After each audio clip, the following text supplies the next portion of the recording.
स्वामी जी आपने सिर के नीचे रहने वाले तकिए के बारे में तो बता दिया, लेकिन जो हाथ, मुंह और पेट को सीधा इफेक्ट करते हैं, अब उसकी बात कर लेते हैं।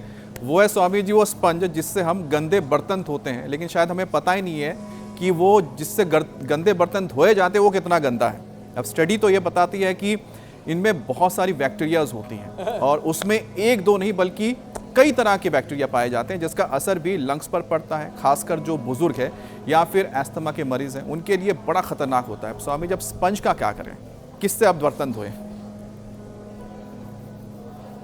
तो देखो, पहले तो आपने आज ही विषय इतना अच्छा चुना है कि बर्तन धोने वाले उस जो स्पंज। स्वामी जी आपकी आवाज़ थोड़ी कम आ रही है, और स्वामी जी साथ में बताइएगा जिनको एस्थमा के जो मरीज हैं वो क्या उपाय करें, क्योंकि घर में तो इसी तरह से स्पॉन्ज के जरिए बर्तन रोजाना धोए जाएंगे और रोज उठाकर कोई फेंकने वाला नहीं है, उसका इस्तेमाल तो करेगा कुछ ना कुछ। स्पॉन्ज में, दांत साफ करने वाली ब्रश में, और जो है चारों तरफ ये आपने बताया ना घात लगाए बैठे बैक्टीरिया, वायरस, फंगस, पैथोजेंस। तो घरों के पर्दे में, जो डाइनिंग टेबल है ना उसके ग्लास के ऊपर, और बहुतों के यहाँ तो ग्लास होता ही नहीं। ग्लास तो बहुत कम घरों में रखते हैं क्योंकि टूटने फूटने का डर रहता है, तो ज़्यादातर ऐसी खुरदरा सा वो डाइनिंग टेबल होता है, और उसमें जो है बहुत बैक्टीरिया, वायरस, फंगस हर जगह साफ।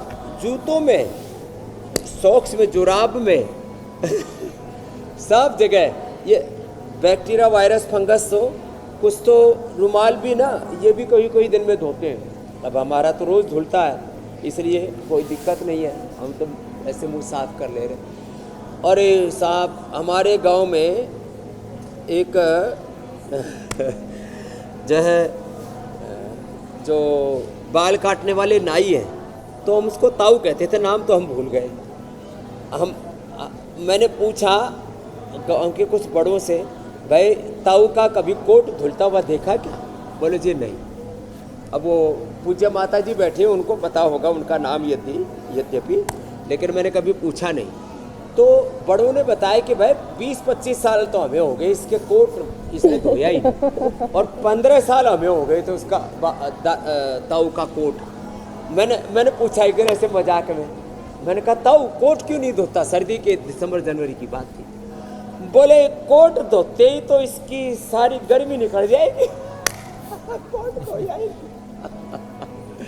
पहाड़ों में भी ऐसे है, पहाड़ों में और हिमाचल आदि में कोट धोते ही नहीं। बोले कोट धोया और गर्मी निकली, उसमें बैक्टीरिया, वायरस, फंगस लेके घूमते हैं। कुछ की तो ये भी दलील है कि कोट धो देंगे जल्दी जल्दी सिर में जो टोपी तो खराब हो जाएगा। अरे भाई ड्राई क्लीन करा लेना चाहिए। पहले ठीक है ड्राई क्लीन नहीं था तो भाई कोई तो उपाय अपनाना चाहिए, लेकिन वो काला कलूटा एकदम को। तो ये सब जगह बैक्टीरिया, वायरस, फंगस का खतरा बना हुआ है, इससे सावधान सच में रहने की जरूरत है। स्वामी जी जिन ताऊ जी का जिक्र आप कर रहे थे उनके फेफड़े बहुत मजबूत होंगे, तभी तो इतने साल बिना धोए, वायरस, फंगस से खतरनाक रहता है जी, इतना बिना धोए इतने साल तक अगर उन्होंने उस जैकेट को पहना होगा, कोट को पहना होगा, लेकिन उनकी जो लंग्स है बहुत मजबूत रहेंगे।